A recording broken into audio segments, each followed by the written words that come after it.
الحمدللہ رب العالمین والصلاۃ والسلام علی رسولہ الکریم حبیبنا و حبیب رب العالمین خاتم النبیین سید المرسلین امام المجاہدین رحمۃ للعالمین وعلی آلہ واصحابہ اجمعین اما بعد فاعوذ باللہ من الشیطان الرجیم بسم اللہ الرحمن الرحیم من المؤمنین رجال صدقوا ما عاہدوا اللہ علیہ فمنہم من ینتظر وما بدلوا تبدیلا صدق اللہ مولانا العظیم۔ واجب الاحترام صدر مجلس، ذمہ داران جماعت، میرے بھائیوں اور بزرگوں، السلام علیکم ورحمۃ اللہ وبرکاتہ۔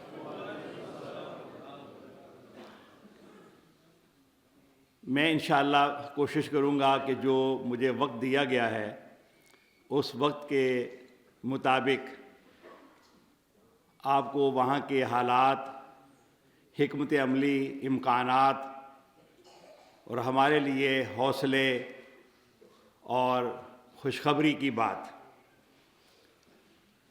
مجھے ابھی تازہ ترین اگست 2025 میں یعنی 5 ماہ پہلے بنگلہ دیش کا 8 دن کا سفر کرنے کا موقع ملا ہے، اور اس سے پہلے 1991 میں جب میں اسلامی جمعیت طلبہ کا معتمد عام یعنی سیکرٹری جنرل تھا اس وقت بھی، اور پھر 1993 میں جب میں جماعت اسلامی میں آ گیا تھا اس وقت بھی مجھے 2 دفعہ سفر کا موقع ملا تھا۔ تو اس وقت سے لے کر آج تک ان کے ساتھ ایک تعلق، رابطہ، اور دنیا بھر میں جہاں کہیں بھی جانا ہوا تو خصوصی طور پر ان کے ساتھ ملاقاتیں، تبادلہ خیال، حالات کا جائزہ، یہ عمل چلتا رہا۔ میں کچھ چاہوں گا کہ بنگلہ دیش ملک کے بارے میں کچھ بات بھی ہو جائے، کوئی تاریخ کی بات ہو جائے، اور یہ میری گفتگو کا 1/4 حصہ ہوگا۔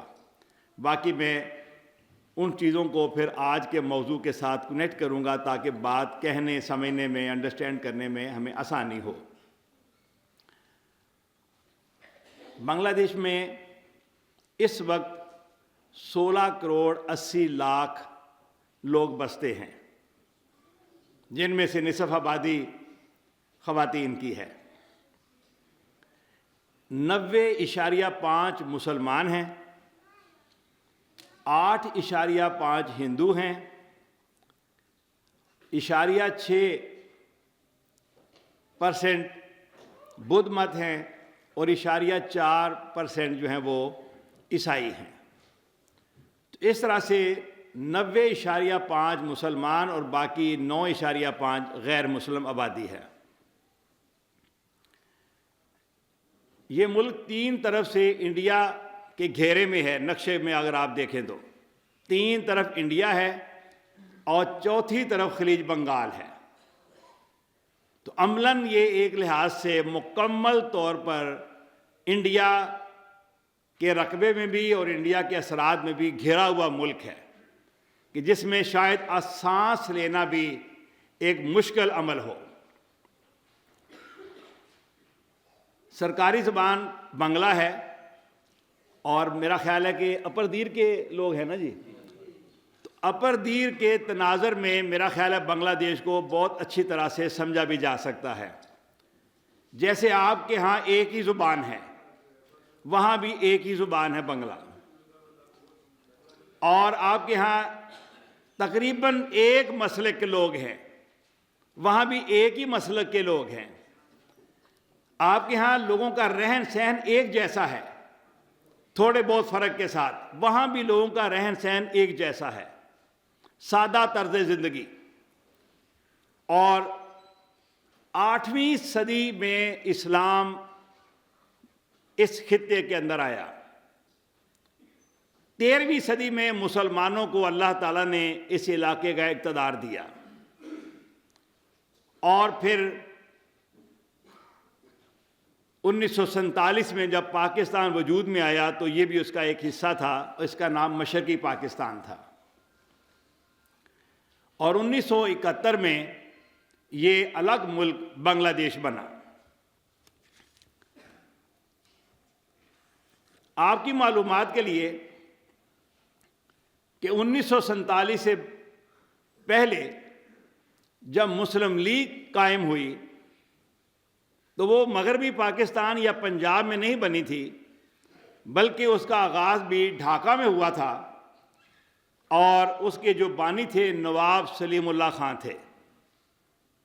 ہم میں سے جن لوگوں نے تاریخ پڑھی ہوئی ہے، بلکہ جن لوگوں نے پرائمری میں خاص طور پہ یہ سب چیزیں ہم نے بھی پرائمری میں پڑھی تھیں، نواب سلیم اللہ خان نے مسلم لیگ بنائی، اور اس کے بعد مسلم لیگ پھر اس ہمارے پورے انڈیا کے اندر پھیل گئی۔ 1940 میں جب یہ منٹو پارک، جہاں مینار پاکستان ہے، اس کا پرانا نام منٹو پارک ہے، تو یہاں قرارداد پاکستان منظور ہوئی تھی۔ یہ قرارداد پاکستان اس خطے کے کسی آدمی نے پیش نہیں کی تھی، بلکہ شیر بنگال مولوی فضل حق نے پیش کی تھی۔ یہ اعزاز بھی اللہ تعالیٰ نے ان کو ہی عطا فرمایا تھا۔ اس کا مطلب یہ ہے کہ پاکستان بنانے کی جد و جہد کا مرکز اور محور، اس کا آغاز وہ مشرقی پاکستان تھا، اور اس کے بعد یہ تحریک جو ہے وہ مغربی پاکستان میں آئی۔ اور جب ریفرنڈم ہوا کہ کون سے خطے پاکستان کا حصہ بنیں گے، تو خیبر پختونخوا جو پہلے صوبہ سرحد تھا، تو اس کے علاقے کے لوگوں نے ریفرنڈم کے ذریعے سے پاکستان میں شمولیت کا اعلان کیا تھا۔ لیکن مشرقی پاکستان کو کسی ریفرنڈم کی ضرورت نہیں تھی، وہ خود پاکستان تھا، اور وہاں ایسی کسی چیز کی ضرورت جو ہے وہ پیش نہیں آئی، جبکہ وہاں 9-10% ہندو اس وقت بھی موجود تھے۔ پاکستان بن گیا تو جماعت اسلامی اس خطے میں زیادہ تھی، اور مولانا مودودی رحمۃ اللہ علیہ بھی مشرقی پنجاب سے لاہور منتقل ہو گئے۔ گو کہ جماعت اسلامی 1941 میں لاہور میں ہی قائم ہوئی تھی، لیکن مرکز اس کا جو ہے وہ مشرقی پنجاب میں تھا۔ لیکن پاکستان بننے کے بعد مولانا مودودی نے فیصلہ کیا اور وہ لاہور تشریف لے آئے۔ البتہ مشرقی پاکستان میں جماعت اسلامی نہیں تھی۔ مولانا نے 2 شخصیات کو وہاں اس مقصد کے لیے بھیجا۔ دیکھیے یہ سعادت کتنے بڑے نصیب کی بات تھی جو ان شخصیات کے حصے میں آئی۔ ایک سید اسد گیلانی مرحوم تھے، جو بعد میں صوبہ پنجاب کے امیر بھی رہے، لاہور کے امیر بھی رہے، یہاں سے ممبر قومی اسمبلی بھی 1985 میں بنے، اور انہوں نے بہت سی کتابیں بھی لکھی۔ اور دوسرے چودھری علی احمد مرحوم تھے، چودھری علی احمد خان، جن کے بارے میں آپ نے سن رکھا ہے، پڑھ رکھا ہے کہ انہوں نے تھانے داری چھوڑ کر جماعت اسلامی کی رکنیت اختیار کی تھی انڈیا میں، اور ہجرت کر کے وہ گجرانوالہ آئے تھے، اور گجرانوالہ ضلع کے پہلے امیر وہ بنے تھے۔ ان دونوں کو وہاں پر بھیجا کہ جا کے جماعت اسلامی کو منظم کیا جائے، افراد کو تلاش کیا جائے۔ تو جو 2 بڑی شخصیات جماعت میں شامل ہوئیں، قریب آئیں، ان دونوں کی محنت کے نتیجے میں ایک مولانا عبد الرحیم رحمۃ اللہ علیہ جو امیر جماعت بنے، اور دوسرے پروفیسر غلام اعظم رحمۃ اللہ علیہ جو ابھی جیل کے اندر جنہوں نے شہادت پائی، اور بنگلہ دیش بننے کے بعد امیر جماعت طویل عرصہ تک رہے۔ تو ان 2 افراد کی تلاش، انہی 2 شخصیات کی محنت، کوشش کی مرہون محنت تھی۔ حضرات گرامی قدر، میں مزید 2-3 اہم امور اس طرح کے آپ کے سامنے رکھنا چاہتا ہوں۔ انڈیا نے پاکستان کے وجود کو کسی دن بھی تسلیم نہیں کیا۔ 1948 میں بھی اس نے جنگ کی، جو جنگ کشمیر ہے، 1965 میں بھی اس نے حملہ کیا، اور 1971 کے اندر بھی اس نے حملہ کیا۔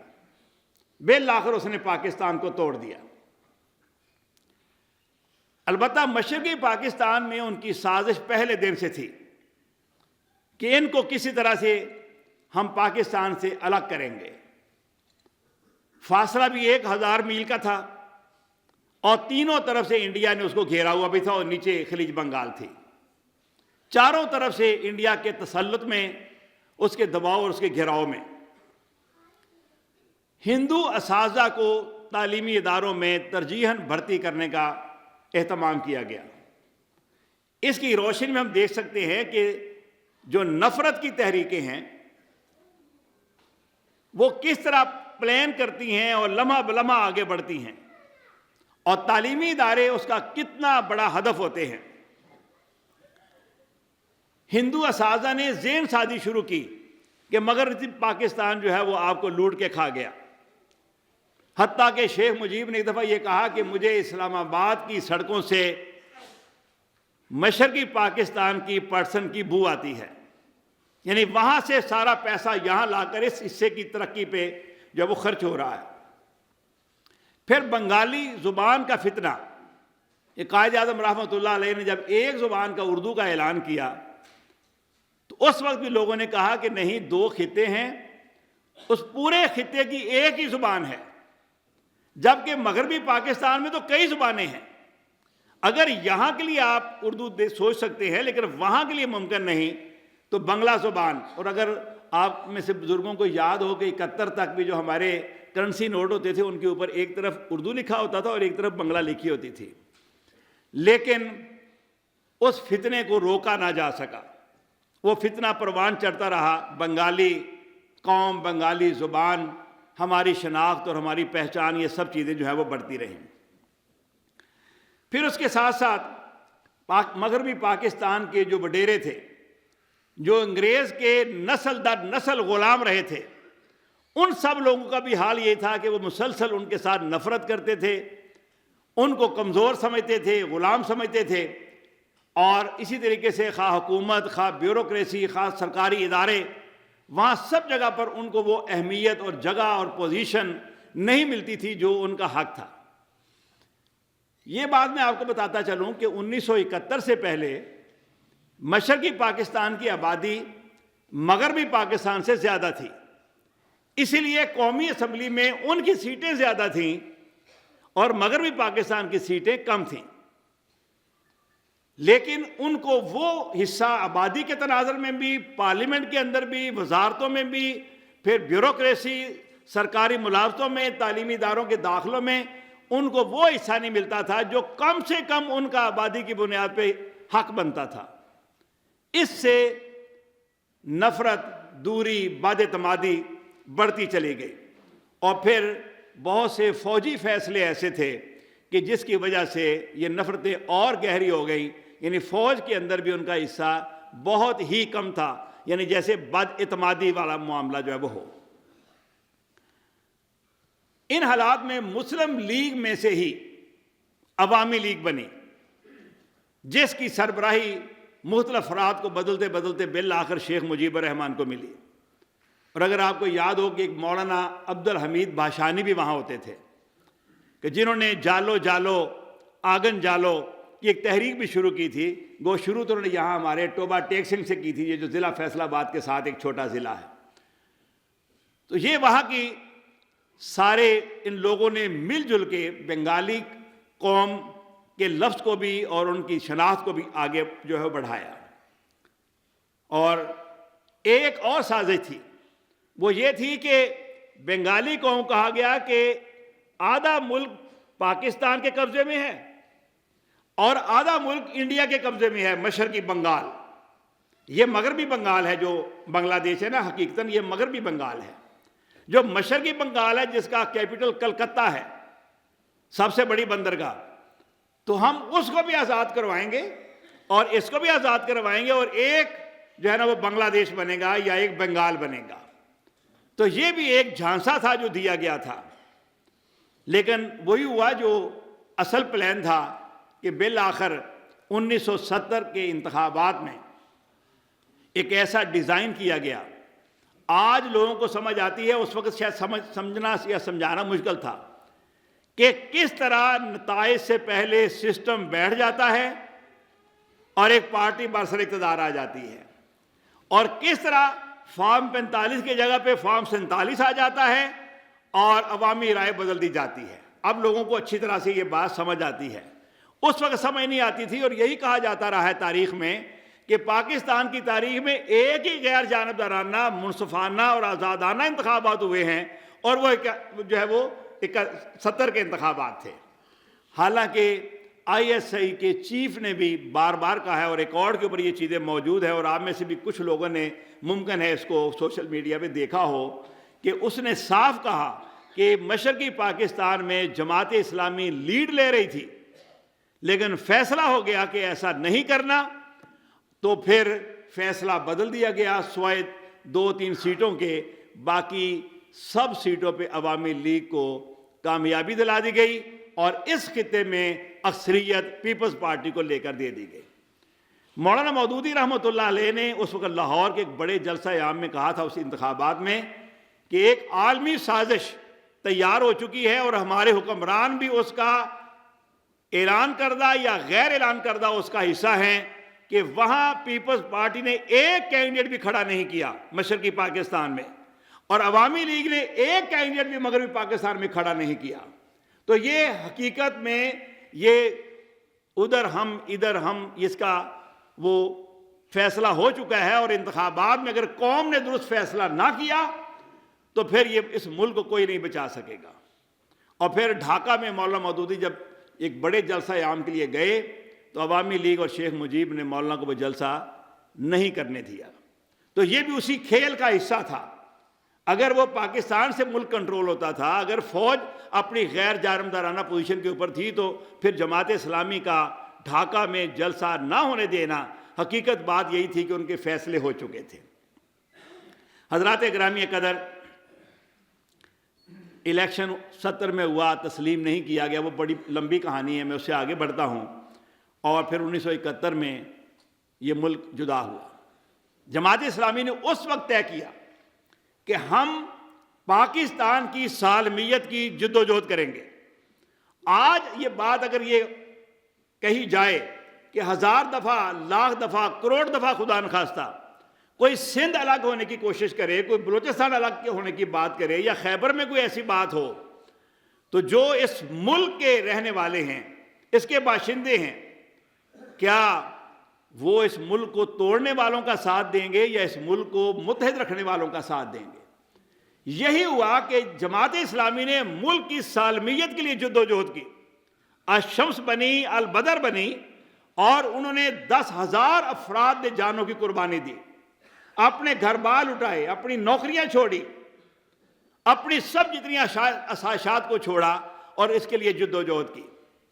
اور اس میں مصطفیٰ, شوکت, عمران کیسے ہمیں بھول سکتے ہیں, یا شاہ جمال شہید ہمیں کیسے بھول سکتے ہیں, کہ کس طریقے سے ان کو اذیت ناک طریقوں سے جو ہے وہ شہید کیا گیا. 10,000 افراد منہ سے کہنے والی بات ہے میرے بھائیوں اور میرے ساتھیوں. اس کے بعد جماعت اسلامی کو وہاں پر غدار قرار دیا گیا, اور اس کے لیے لفظ بولا جاتا ہے رضاکار. ہمارے ہاں رضاکار ہوتا ہے جو اپنی خوشی سے, بغیر کسی پیسے کے, بغیر کسی لالچ کے, بغیر کسی طمع کے کسی کام کو کرتا ہے, تو رضاکار خدمت کرتا ہے. تو وہاں ان کی زبان کے اندر اس فرد کو رضاکار کہا گیا کہ جس نے بھی بنگلہ دیش کی آزادی کے خلاف کوئی بھی کوشش کی ہو, ہر وہ فرد رضاکار کہلایا, اور جماعت اسلامی کے اوپر یہ لیبل جو ہے وہ لگا دیا گیا. تقریباً 3 سال کے بعد اسلامی جمعیت طلبہ نے اپنے آپ کو ری آرگنائز کیا. تو اسلامی چھاتر شنگو اس کا نام پہلے ہوتا تھا بنگلہ میں, تو انہوں نے اسلامی چھاتر شبر کے نام سے اپنے آپ کو آرگنائز کیا. اور اس کے 2 سال کے بعد پھر جماعت اسلامی نے اپنے آپ کو ری آرگنائز کیا, لیکن نام اپنا وہی رکھا, جماعت اسلامی بنگلہ دیش. اور اس آئین اور جو بھی وہاں پر بننا تھا اس کے مطابق وہاں پر جو ہے وہ اپنے کام کا آغاز کر دیا. پروفیسر غلام اعظم اس کے پہلے امیر تھے, لیکن چونکہ وہ سعودی عرب میں تھے اور شہری نہیں تھے بنگلہ دیش کے, تو ان کی جگہ مولانا عباس علی خان حلف اٹھاتے تھے. امیر وہ منتخب ہوتے تھے اور حلف مولانا عباس علی خان اٹھاتے تھے. پاکستان بھی آئے تھے, اور ہمارے پشاور بھی گئے, راولپنڈی بھی گئے, اور لاہور اور کراچی بھی وہ گئے تھے. اب اس میں جماعت نے جو جد و جہد کی وہ بھی آپ کے پوری طرح سے سامنے ہے. جماعت پہ دباؤ رہا کہ آپ معافی مانگ لیں, قومی سطح پر معافی مانگ لیں, اور یہ کہیں کہ ہم نے جو کیا تھا غلط کیا تھا. لیکن جماعت نے اس وقت سے لے کر آج تک, ان 54 سالوں کے اندر آج تک وہ یہی کہا ہے کہ ہم نے اس ملک کی سلامتی کی جد و جہد کی تھی, اور اگر اس ملک کو کوئی نقصان پہنچانے والا ہوگا تو ہم پھر میدان کے اندر ہوں گے، اور ہم کسی کو اجازت نہیں دیں گے کہ اس میں سے کسی حصے کو انڈیا جو ہے اس پہ قبضہ کر لے یا اس میں سے کسی حصے کو جدا کر دیا جائے۔ ہم اپنے ملک کے ساتھ لائل ہیں، یہ ہمارا ملک ہے، ہم یہاں کے رہنے والے ہیں، بائی برتھ یہاں کے رہنے والے ہیں، اور ہم اس ملک کے لیے ہر قسم کی قربانی دیں گے، اور ہم نے جو پاکستان کے لیے قربانی دی تھی وہ ہماری ذمہ داری تھی، اور وہ ہم اس پہ کبھی بھی اس موقف کو نہیں بدلیں گے۔ میرے بھائیوں اور میرے ساتھیوں، چانس یہ ہوا کہ 71 میں ملک الگ ہوا 16 دسمبر کو، اور 75 میں شیخ مجیب الرحمن کو قتل کر دیا گیا اپنے گھر کے اندر فیملی کے دیگر لوگوں کے ساتھ، سوائے یہ حسینہ واجد اور اس کی جو یہ بیرون ملک تھی، اس کی ایک بہن تھی، یہ دو جو ہے نا وہ اس سے محفوظ رہے، اور مارنے والے جو ہے اقتدار کے اندر آگئے جنرل ضیاء الرحمن اور ان کے سارے لوگ۔ یہ خالدہ ضیاء اسی جنرل ضیاء الرحمن کی بیوی ہے جس نے بعد میں بنگلہ دیش نیشنلسٹ پارٹی BNP بنائی، جو اس وقت بنگلہ دیش کی ایک بڑی پارٹی ہے، اور عوامی لیگ اور یہ دونوں باری باری اقتدار کے اندر جو ہے وہ رہے ہیں۔ پھر جنرل ضیاء الرحمن کا بھی قتل ہوا، اور جنرل حسین محمد ارشاد جو ہے وہ اقتدار کے اندر آئے، اور انہوں نے جاتیو پارٹی جو ہے وہ بنائی، جو اس وقت بھی کسی نہ کسی شکل کے اندر جو ہے موجود ہے۔ جماعت اسلامی انتخابات میں حصہ لیتی رہی، اور ہماری مختلف ادوار میں مختلف تعداد میں سیٹیں بھی رہیں۔ ایک دفعہ ہماری 22 سیٹیں بھی جو ہے وہ 1989 یا 90 میں ہماری 22 سیٹیں تھیں، جس میں مولانا مطیع الرحمن نظامی شہید یہ بھی وزیر بنے، اور سیکرٹری جنرل علی احسن محمد مجاہد شہید بھی جو ہے وہ وزیر بنے۔ تو یہ BNP کے ساتھ الیکشن میں اتحاد نہیں تھا، بلکہ ایک حکومت کے اندر جو ہے وہ ایڈجسٹمنٹ تھی، اپنی اپنی پارٹی کی بنیاد پہ جیت کے آئے تھے، اور اس کے بعد حکومت جو ہے وہ اکٹھے بنائی تھی۔ تو اس طرح جماعت پارلیمانی سیاست میں پوری طرح سے متحرک رہی، اور کوئی ایسا موقع نہیں کہ جماعت نے الیکشن کو چھوڑا ہو یا جماعت کو کوئی پوزیشن نہ ملی ہو۔ آپ کی معلومات کے لیے وہاں صوبے نہیں ہیں، وہاں ایک ہی ملک ہے، اور اس ملک کے اندر پہلے 4 کمشنریاں یعنی ڈویژن تھے، اور اب وہ بڑھ کر 8 ہو گئے ہیں، اور اس میں تقریباً 64 اضلاع ہیں، اور 493 تحصیلیں ہیں، وہ اپو ضلع اس کو کہتے ہیں، تحصیلیں ہیں۔ اس طرح کا ایک سٹرکچر ہے۔ تو ایک ہی پارلیمنٹ ہے، وہاں سینٹ بھی کوئی نہیں ہے، نہ ہی کسی قسم کا کوئی اور ادارہ ہے، ایک پارلیمنٹ ہے، اور اس کے بعد پھر نیچے کو اگر بلدیاتی نظام ہوگا۔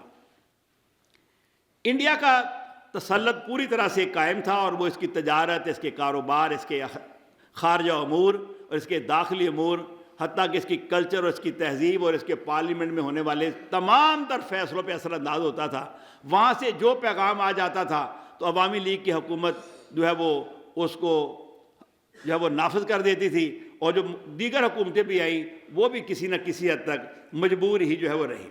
انڈیا کے ساتھ ایسے معاہدے تھے کہ جس کے تحت نہ اسلحہ بنا سکتے تھے، نہ اسلحہ خرید سکتے تھے، نہ کوئی اور چیز کر سکتے تھے، اور کسی قسم کی اپنی مرضی نہیں، بلکہ 100% انہی کی پابندی جو ہے وہ کرنی پڑتی تھی۔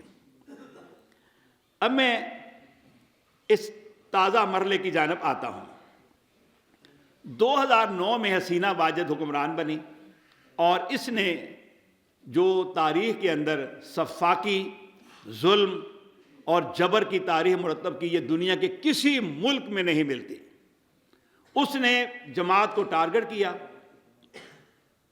1970 کے مقدمات نئے سرے سے قائم کیے، جعلی اس کے سارے شہادتیں دینے والے تھے، ہر چیز جعلی بنا کر ایک انٹرنیشنل کوڈ بنا کر اس کے اندر مقدمات قائم کیے، اور سب سے پہلے عبد القادر ملا جو اس وقت ہمارے میڈیا کے ہیڈ تھے، ان کو پھانسی کے پھندے پہ لٹکا دیا۔ پھر قمر الزمان جو ڈپٹی سیکرٹری جنرل تھے، پھر میر قاسم علی جو جماعت کے اداروں کے سربراہ تھے، اس کے بعد علی احسن محمد مجاہد جو سیکرٹری جنرل تھے، پھر حتیٰ کہ امیر جماعت مطیع الرحمن نظامی شہید، ان سب کو جو انہوں نے پھانسی کے پھندوں پہ لٹکایا۔ یعنی ایسی مثال کسی ملک میں کسی سیاسی پارٹی کی کسی دوسری سیاسی پارٹی کے خلاف، یا کسی حکومت کی اپوزیشن کے خلاف یا کسی سے اختلاف ہو، ایسی مثال دنیا میں جو ہے وہ تاریخ میں کہیں بھی نہیں ملتی۔ اور اس کے ساتھ ساتھ انہوں نے جماعت کی لیڈرشپ کو جیلوں میں ڈالا، 25,000 کارکن جیلوں میں رہے، کوئی 10 سال رہا، کوئی 8 سال رہا، کوئی 5 سال رہا، گھر بار ان کے انہوں نے تباہ کر دیے، کاروباروں پہ قبضہ کر لیا، اداروں کو انہوں نے اپنے قبضے میں لے لیا، اور پھر انہوں نے پروفیسر غلام احمد رحمۃ اللہ علیہ کو 80 سال کی سزا دے دی۔ 80 سال کی سزا کا کیا مطلب ہے کہ جن کی اپنی عمر اس وقت 80 سال ہے، جس کے بعد 80 سال کی سزا، موت تک وہ جیل میں رہے۔ یہی مولانا دلاور حسین سعیدی نائب امیر جماعت کے ساتھ کیا، اور یہی معاملہ انہوں نے مولانا عبدالسبحان کے متعلق کیا، اور کچھ اور لوگ بھی تھے کہ جو موجود نہیں تھے، ان کے متعلق بھی انہوں نے ایسے ہی فیصلے کیے۔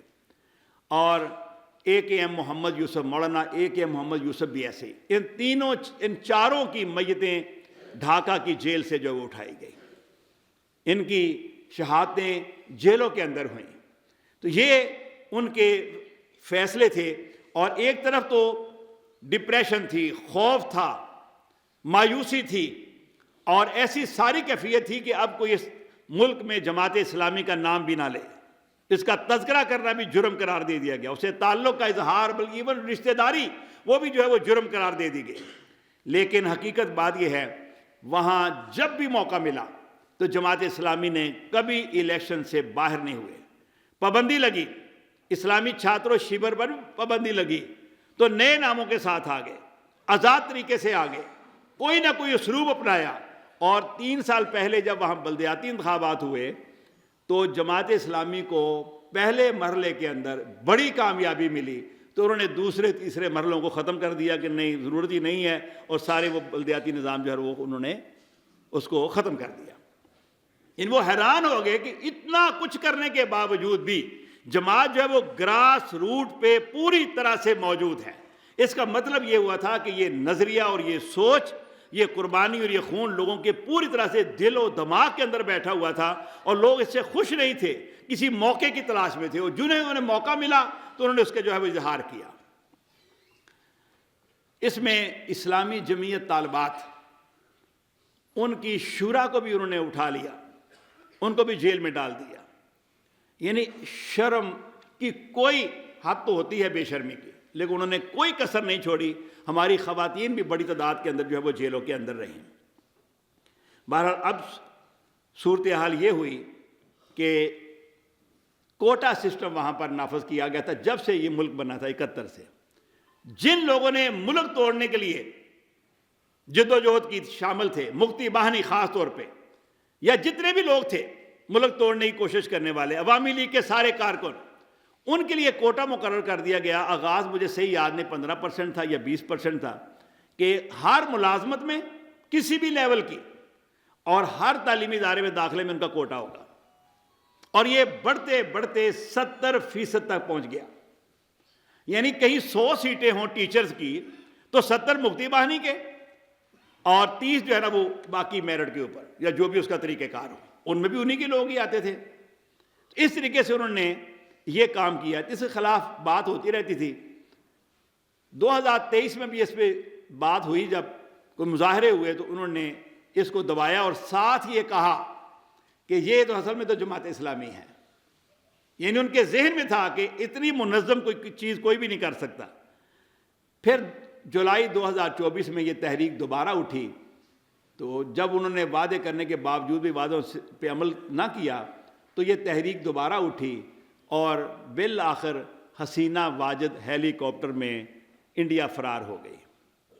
اور انڈیا فرار یہ نہ ہو سکتی تھی اگر وہاں کا جنرل اس کا ساتھ نہ دیتا، جو اس کا رشتہ دار تھا، اور کچھ عرصہ پہلے ہی اس نے وہاں پر تعینات کیا تھا as a chief of staff, اور اس نے اس رشتہ داری اور اپنے احسان کا بدلہ دیا کہ آخری لمحوں میں اس کو ہیلی کاپٹر میں بٹھا کر انڈیا بھیج دیا، وگرنہ جو اس کا حشر ہوتا وہ بھی دنیا دیکھتی۔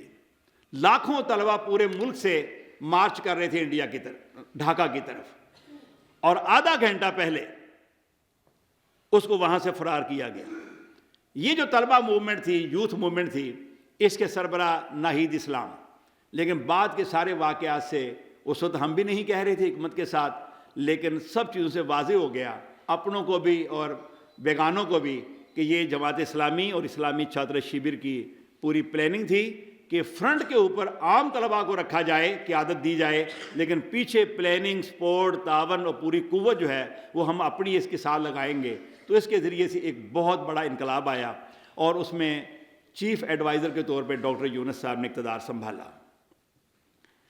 ڈاکٹر یونس جو ہیں یہ نوبل انعام یافتہ ہے، اور انہوں نے دیہات کے اندر بلا سود قرضوں کا ایک نظام بنایا تھا، اور اس کی وجہ سے یہ پاپولر ہوئے تھے۔ دنیا کے اندر یہ پہلی مثال تھی اس طرح کا بہت بڑا نیٹ ورک جو بنایا تھا۔ انہوں نے نوبل انعام بھی اسی بنیاد پہ ملا تھا، لیکن ان کا جو بینک ہے، ان کے بینک پہ انہوں نے قبضہ کر لیا اور اس کو مجبور کیا کہ وہ ملک چھوڑ دے، اور وہ پھر فرانس چلے گئے، فرانس یا جرمنی۔ عوامی لیگ نے ان کے اس کام کو بھی پسند نہ کیا، حالانکہ ڈاکٹر یونس کا ہمارے ساتھ بھی کسی کے ساتھ کوئی تعلق نہیں تھا، ایک عام آدمی تھے۔ یہ جو دوسری موومنٹ چلی تو اس میں پھر انہوں نے کہا کہ حسینہ نے کہ یہ جماعت اسلامی ہے اور یہ رضاکار ہے۔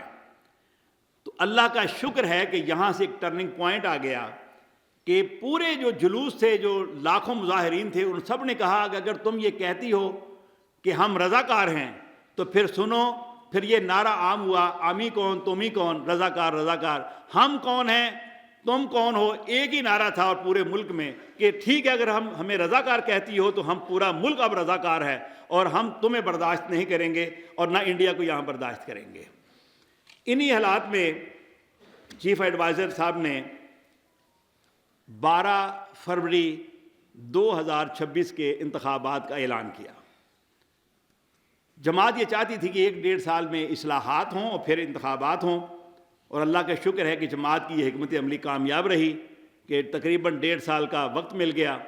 اصلاحات تو بہت نہ ہو سکیں، لیکن جماعت بحال ہو گئی، دفاتر بحال ہو گئے، ادارے بحال ہو گئے، جماعت کو کھل کے کام کرنے کا موقع ملا، اپنی پارٹی کو پوری طرح سے آرگنائز کیا، اسلامی چھاتر شیبر کو بھی آرگنائز کیا، اور اس کے نتیجے میں انہوں نے 19 جولائی، ابھی جو 19 جولائی گزرا ہے، 2 ملین مارچ کیا۔ 2 ملین مارچ کا مطلب ہے 20 لاکھ لوگوں کا مارچ ڈھاکہ میں۔ سب کا خیال تھا کہ نہیں ایسا نہیں ہو سکے گا، لیکن پھر دنیا نے اپنی آنکھوں سے دیکھ لیا، اور 20 لاکھ لوگ اس میں جو ہے وہ آئے۔ آپ لوگوں نے اگر سوشل میڈیا پہ امیر جماعت ڈاکٹر شفیق الرحمان صاحب کی وہ تقریر سنی ہو جو انہوں نے وہاں پر کی،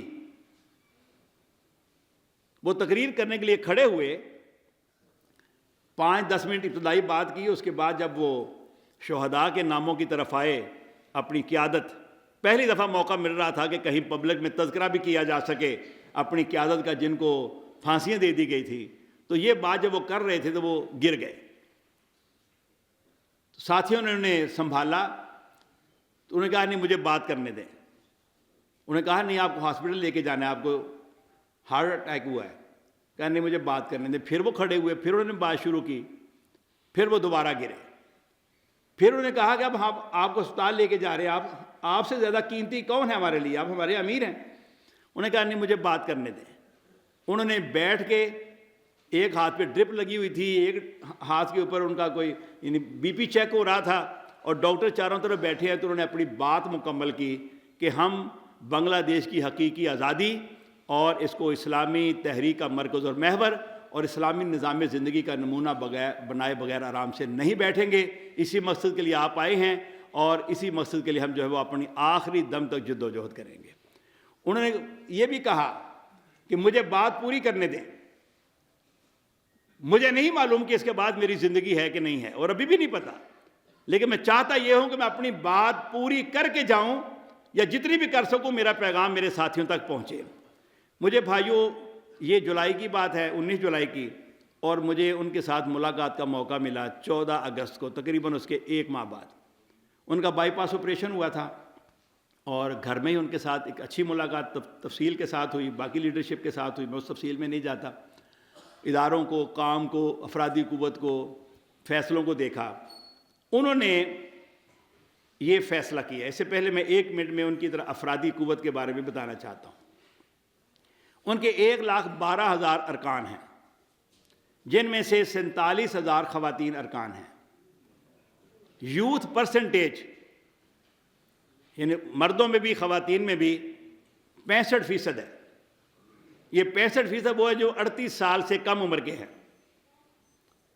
بیرون ملک و حلقے سارے کے سارے ان کے ساتھ جڑے ہوئے ہیں.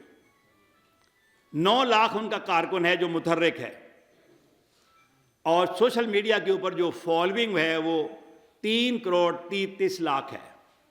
3 کروڑ 33 لاکھ ہے، جبکہ آبادی میں نے آپ کو بتایا تھا کہ پورے ملک کی 16 لاکھ 80 ہزار ہے. اور برادر تنظیمات کے سب لوگ جو ہیں وہ 16 کروڑ 80 لاکھ. اور برادر تنظیمات جتنی بھی ہیں ان میں سے کوئی تصور نہیں ہے کہ وہ تعلیم ختم ہونے کے بعد کہیں اور جائے. 100% لوگ جماعت میں شامل ہو جاتے ہیں، خواہ وہ حامی ہے، خواہ وہ کارکن ہے، خواہ وہ رفیق ہے، جو بھی ہے، جہاں کہیں بھی ہے. جب تعلیم ختم ہوتی ہے تو آٹومیٹیکلی وہ جماعت کے اندر جو ہے وہ شامل ہو جاتے ہیں. جماعت نے اپنی حکمت عملی بنائی کہ ہم تمام 300 سیٹوں پر ترازو کے نشان پر حصہ لیں گے، اور پھر 300 سیٹوں پر انہوں نے اگست میں اعلان کر دیا کہ کون سی سیٹ پہ ہمارا کون کینڈیڈیٹ ہوگا، اور اس کو گو ہیڈ دے دیا کہ وہ اپنی جو ہے نا وہ انتخابی مہم شروع کرے. اس کے لیے انہوں نے کہا کہ 5 کروڑ پہ فی حلقہ خرچ ہوگا، اور 2.5 میں پاکستانی روپے میں بات کر رہا ہوں، تو 2.5 کروڑ حلقہ اکٹھا کرے گا اور 2.5 کروڑ ہم سپورٹ دیں گے. تو ہم نے یہ الیکشن جیتنا ہے، جس شکل میں بھی ہو ہم نے الیکشن میں حصہ لینا ہے. اصلاحات کی بات کی گئی کہ عوامی لیگ کو اکاؤنٹیبلٹی کی جائے. جنہوں نے ظلم کیا، جنہوں نے ٹارچرز کیے، خواہ وہ عدلیہ تھی، خواہ وہ کوئی لوگ تھے، ان کو کیفر کردار تک پہنچایا جائے، ان کو عدالتوں میں لایا جائے. اس طریقے سے جنہوں نے لوٹ مار کی ہے، کرپشن کی ہے، ان کو قوم کے سامنے لایا جائے. اس طرح کے مطالبات تھے. اور یہ بھی کہ سینٹ بنایا جائے، یہاں پر پارٹیوں کی طاقت کی بنیاد پہ سینٹ بنے. وہاں صوبے نہیں ہیں، یہاں تو صوبوں کی وجہ سے سینٹ ہے، لیکن جس پارٹی کی جتنی طاقت ہو اتنی پرسنٹیج کو سینٹ میں دے دی جائے. قومی اسمبلی میں تو لامحالہ 1 to 1 کو جیت کر ہی آئے گا، لیکن اگر کسی کے 25 لاکھ ووٹ ہیں تو اس کو پھر اگر 25 سیٹیں بنتی ہیں تو ان کو سینٹ میں دے دی جائیں، یا کسی کے 1 لاکھ ووٹ ہیں تو ان کو 1 سیٹ دی جائے. اور یہ بھی کہ متناسب نمائندگی کے تحت انتخابات کروائے جائیں. یہ 2 بڑے مطالبے ہیں، لیکن اندر یہ بھی طے کیا خواہ کچھ ہو جائے ہم نے الیکشن لڑنا ہے، پوری طاقت اور قوت کے ساتھ لڑنا ہے. اس سے ہم نے باہر جو ہے وہ نہیں ہونا. اور پھر اس کے بعد 8 چھوٹی پارٹیوں نے جماعت کے ساتھ تعاون کا اعلان کیا، اور جماعت نے ان کو کہا کہ آپ نے 1 سیٹ لینی ہے، 2 لینی ہے، 3 لینی ہے، 4 لینی ہے، اپنے اپنے جسے کے مطابق آپ ہم سے بات کر لیں. اپنے نشان پہ آنا ہے اپنے نشان پہ آ جائیں، ہمارے ترازو پہ آنا ہے ترازو پہ آ جائیں. دونوں میں سے جو چیز آپ کو سوٹ کرتی ہو. تو وہاں اتحاد کا ایک مطلب یہ بھی ہوتا ہے، یا پاکستان میں وہ نہیں، ہم اس کو ایڈجسٹمنٹ کہتے ہیں. وہاں اتحاد کا مطلب یہ بھی ہوتا ہے کہ نشان بے شک اپنا اپنا رکھیں، لیکن منشور ایک ہو اور سارے لوگ اکٹھے جد و جہد کریں.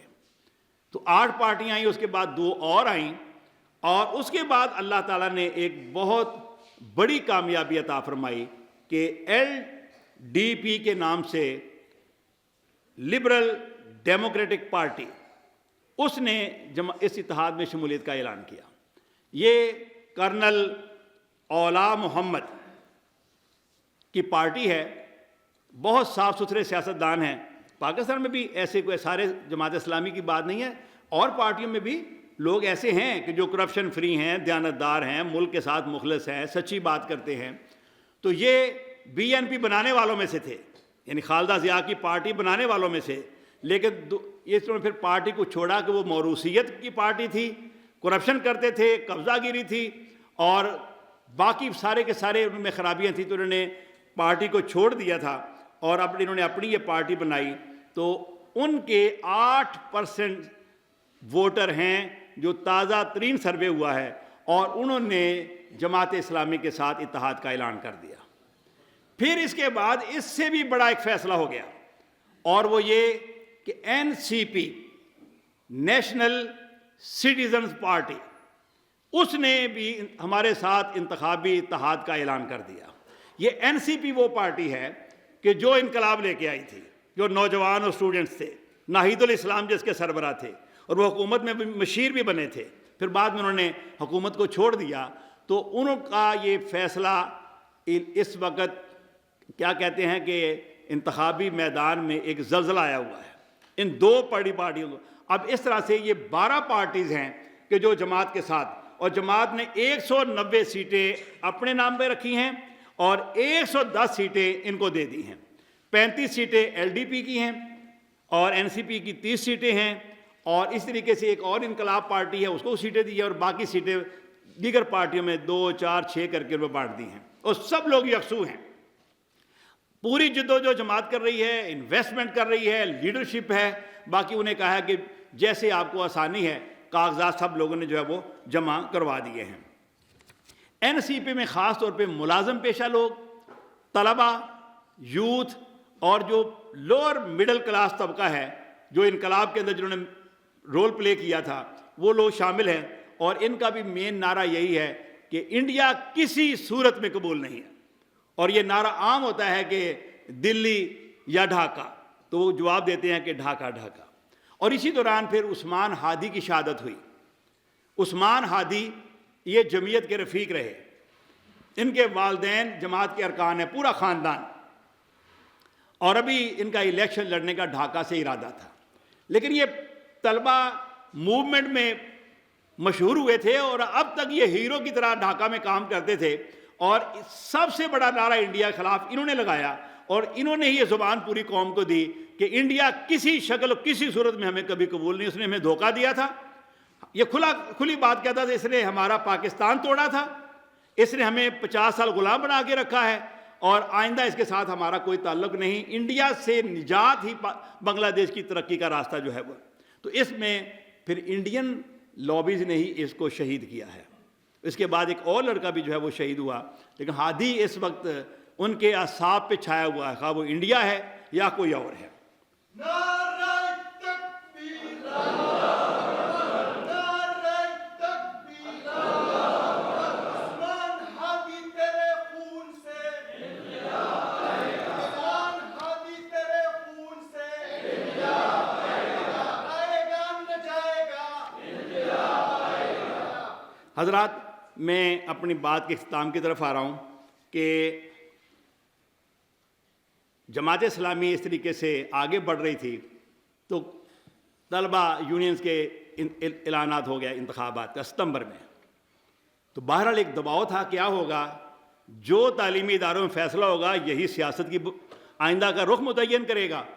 تو جماعت نے اس کو شاندار طریقے سے پلان کیا، اور ڈھاکہ یونیورسٹی کا الیکشن جب ہوا تو آج تک ڈھاکہ یونیورسٹی میں جمعیت نہیں جیتی، 1947 سے لے کر آج تک، نہ پاکستان ٹوٹنے سے پہلے نہ بنگلہ دیش بننے کے بعد ڈھاکہ یونیورسٹی میں جمعیت کبھی نہیں جیتی، لیکن تاریخ میں جمعیت نے وہاں اتنی بڑی کامیابی حاصل کی کہ ہمارے 14,500 ووٹ تھے اور مقابلے پہ جو ہم سے ہارا اس کے 2,500 ووٹ تھے، اتنا بڑا فرق۔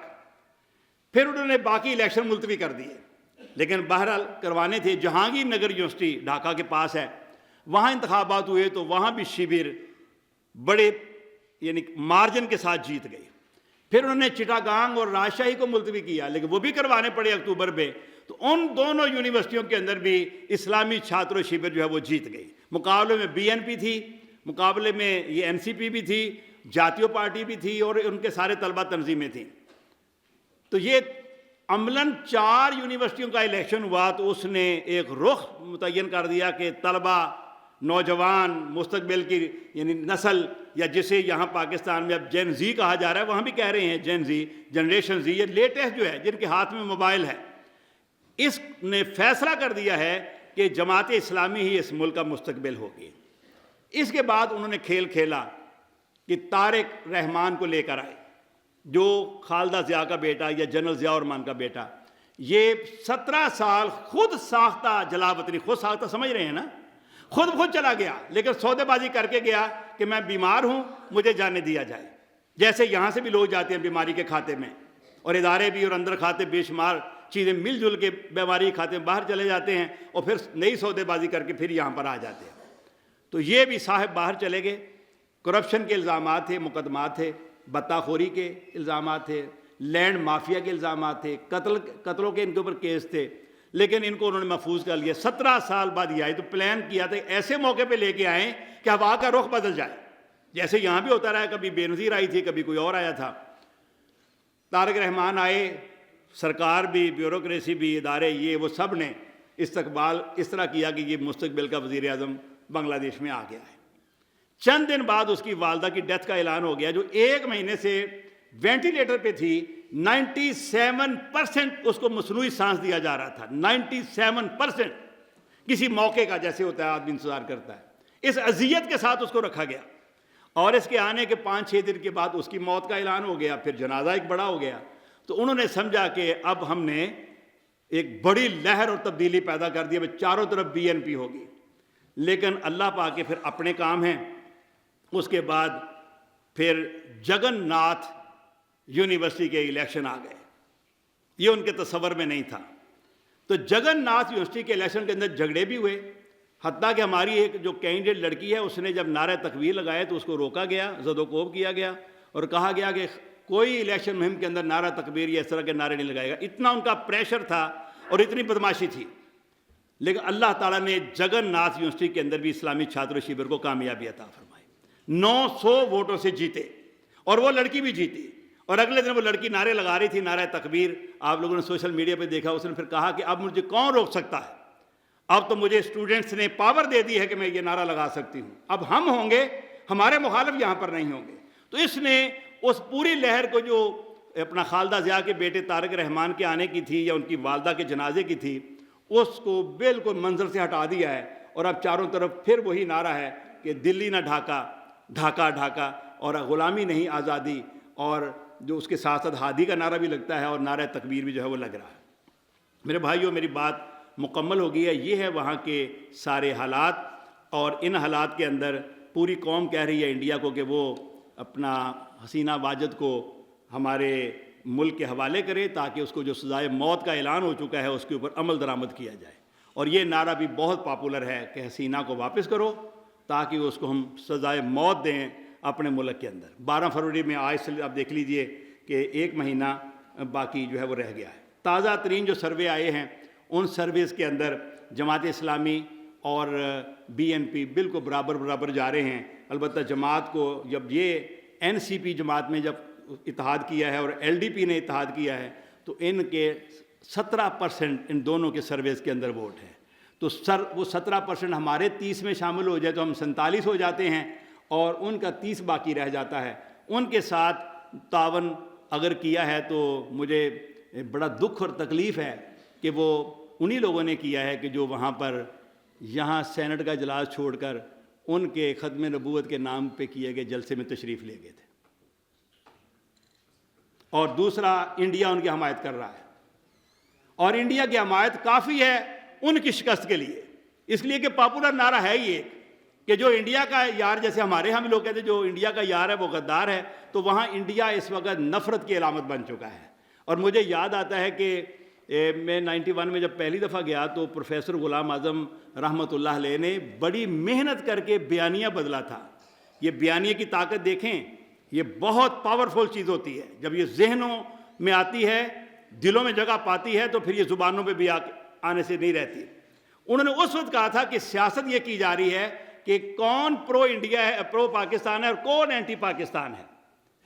تو انہوں نے سیاست کا رخ بدلا کہ نہیں، پاکستان کے لفظ کو چھوڑیں، ہمیں یہ کہنا چاہیے کون پرو انڈیا ہے اور کون اینٹی انڈیا ہے۔ یعنی 20 سالوں میں کس نے ہمارے ملک کو لوٹ لیا ہے، غلام بنا لیا ہے، تو ہم اینٹی انڈیا ہیں، اور جو بھی حکومت کے اندر ہے یا جو ہمارا مخالف ہے وہ پرو انڈیا ہے۔ اور پرو انڈیا چونکہ ظالم ہے اور انڈیا چونکہ غاصب ہے، اس لیے اس کے خلاف آج وہ جد و جہد رنگ لا رہی ہے کہ پوری قوم کا ایک ہی نعرہ ہے کہ انڈیا کے ساتھ۔ تو میں آپ سے یہ عرض کرنا چاہتا ہوں کہ اس موقع پہ ریفرنڈم بھی ہو رہا ہے۔ جماعت کی خواہش ہی ریفرنڈم پہلے ہو جائے، انتخابات 12 فروری کو ہوں لیکن ریفرنڈم 2-3 ماہ پہلے ہو جائے، لیکن ڈاکٹر یونس اس پہ نہ مانے، انہوں نے کہا اب ایک ساتھ ہی۔ پھر تو یہ بھی ہوا کہ نہ سے ہمارا یہ مطالبہ مان لیا گیا، لیکن وہ 2 پرچیاں ڈالی جائیں گی۔ ایک پرچی ڈالی جائے گی کینڈیڈیٹ کی کہ کس کو ووٹ دے رہے ہیں، اور دوسری پرچی ڈالی جائے گی ریفرنڈم کی، جس کی ایک فہرست ہے پوری کہ کہ ہاں یا نہ۔ اگر ہاں ہوگی تو وہ سارے 34-35 جو فیصلے ہیں وہ سارے کے سارے قانون بن جائیں گے، یعنی قوم کی طرف سے ان کے اوپر یعنی ہاں کر دی جائے گی۔ تو یہ ریفرنڈم بھی ساتھ ہی اسی کے ساتھ ہی جو ہے وہ ہو رہا ہے، اور اس میں شامل ہے سینٹ کا قیام اور متناسب نمائندگی کا نظام بھی آئندہ کے لیے۔ ہمارے لیے ایک بہت ساری چیزیں ہیں، میرا خیال ہے کہ آپ سب لوگوں نے ان چیزوں کو میری گفتگو میں سے انڈرسٹینڈ کر لیا ہوگا، اخذ کر لیا ہوگا۔ میں صرف اتنی بات کہتا ہوں کہ نظریاتی قوت کبھی ختم نہیں ہوتی، یہ ہمیشہ قائم رہتی ہے، یہ خون کا حصہ بن جاتی ہے، یہ دل و دماغ میں بیٹھ جاتی ہے، ہواؤں فضاؤں میں تحلیل نہیں ہوتی، موجود رہتی ہے۔ زمین کے اندر جو خون گرتا ہے وہ خون زمین کے اندر شامل نہیں ہوتا، بلکہ وہ پوری طرح نکھرتا ہے، برگ و بار لاتا ہے، اور بالآخر اس کا نتیجہ نکلتا ہے، جسے شاعر نے کہا کہ خون پھر خون ہے، ٹپکے گا تو جم جائے گا۔ خون جو ہے نا وہ رنگ لاتا ہے۔ وہاں جو جد و جہد کی گئی 70 سے لے کر اب تک 71 میں البدر والشمس میں عبد المالک شہید اور شاہ جمال شہید اور مصطفیٰ شوکت عمران شہید، اور اس وقت کے ہزاروں شہداء اور اس کے پورے 50 سالوں کے جو شہداء اور پھانسیاں اور جیلوں کے اندر شہادتیں اور پوری قیادت کی جو شہادتیں ہیں وہ آج رنگ لا رہی ہیں، اور اللہ کے فضل اور کرم سے جماعت اسلامی اس پوزیشن پہ آئی ہے۔ تو ہمارے لیے یہ سبق ہے کہ جد و جہد اور قربانی سے کارکن کو کبھی پیچھے نہیں ہونا چاہیے، اسی سے راستہ نکلتا ہے۔ جب آزمائش مانگے نہیں لیکن آئے تو پھر اللہ کے راستے میں کھڑے ہو جائیں، ثم مستقیم، پھر جم جائیں اپنے مضبوط موقف اور اپنے نظریے کے اوپر۔ تنظیمی قوت کی بہت اہمیت ہے، ویژنری قیادت چاہیے جو دور تک دیکھے اور کھڑی رہے میدان کے اندر، اور قربانیاں۔ افرادی قوت کا بہت بڑا دخل ہے، افراد بڑھیں گے تو ہر چیز بڑھے گی، افراد نہیں بڑھیں گے تو کوئی چیز نہیں بڑھے گی۔ افراد کو بڑھائیں، کام کرنے والے ہاتھ، سوچنے والے دماغ، دوڑنے بھاگنے والے پاؤں۔ ایک فرد آتا ہے تو اپنی جیب بھی ساتھ لے کے آتا ہے، خاندان کو بھی ساتھ لے کے آتا ہے، رشتوں تعلقات دوستیوں کو بھی ساتھ لے کے آتا ہے۔ ایک آدمی کے ساتھ جتنی چیزیں جڑی ہوئی ہیں معاشرے کے اندر وہ سب کی سب اس آدمی کے ساتھ آتی ہیں، لہذا افراد کو بڑھائیں تو انشاءاللہ ہر چیز بڑھے گی۔ اور یہ کہ انفاق میں بھی جیسے میں نے آپ کو بتایا 5 کروڑ روپیہ فی حلقہ سب لوگ دے رہے ہیں، باہر سے پیسہ کہیں سے نہیں اتر رہا، نہ ادارے اور نہ کوئی ایجنسیاں دے رہی ہیں، کارکن اپنی جیب سے دے رہا ہے۔ انہوں نے کہا 1 مہینے کی آمدن دیں، انہوں نے 2 مہینے کی آمدن دینے کا اعلان کیا ہے، تو 2 مہینے کی تو سب دیں گے۔ ایسے بھی ہیں جنہوں نے 3 مہینے 4 مہینے، ایسے بھی ہیں جن کو کروڑوں روپیہ منافع ہوتا ہے، ایسے بھی ہیں جو ہزاروں میں ہیں، سب دے رہے ہیں۔ انہوں نے کہا پیسہ کوئی کمی نہ رہ جائے اس الیکشن کے، اس کو ٹرننگ پوائنٹ، یہ فیصلہ کن مرحلہ ہے کہ جماعت اس ملک میں انشاءاللہ اقتدار میں آئے گی۔ باقی اللہ تعالیٰ بہتر جانتا ہے اس کو کیا منظور ہے، اور سازشیں بھی بہت گہری ہیں، لیکن ہمت حوصلوں میں کوئی کمی نہیں ہے۔ جہاں میں اہل ایمان صورت خورشید جیتے ہیں، یہ صورت خورشید جینے والی بات ہے، سورج بن کر جیو، نظر آؤ، محسوس ہو، آپ کی طاقت آپ کی حدت کو ہر کوئی تسلیم کرے۔ جہاں میں اہل ایمان صورت خورشید جیتے ہیں، ادھر ڈوبے ادھر نکلے، ادھر ڈوبے ادھر نکلے، وہ منظر پہ بار بار آتے ہیں، ابھر کے آتے ہیں، ان کا راستہ نہیں روکا جا سکتا، خواہ کتنی سازشیں، کتنے منصوبے اور کتنی چیزیں نہ جو کر لی جائیں۔ میرے بھائیوں، میں نے کوشش کی ہے کہ پوری تفصیل کے ساتھ اس کے تاریخ بھی اور جن مراحل سے ہم گزرے ہیں اور جماعت کی جو حکمت عملی ہے اور جو حالات ہیں اس میں آپ کے سامنے رکھوں۔ بس آپ سب سے میری گزارش ہے، اور محترم جناب حافظ محمد ادریس صاحب بھی تشریف لے آئے ہیں، میری ان سے بھی گزارش ہوگی کہ اپنے پروگرام کے آخر میں بالخصوص بنگلہ دیش جماعت اسلامی کے لیے دعا کی جائے کہ اللہ تعالیٰ ان کو شاندار فتح کامرانی عطا فرمائے۔ وما علینا الا البلاغ المبین۔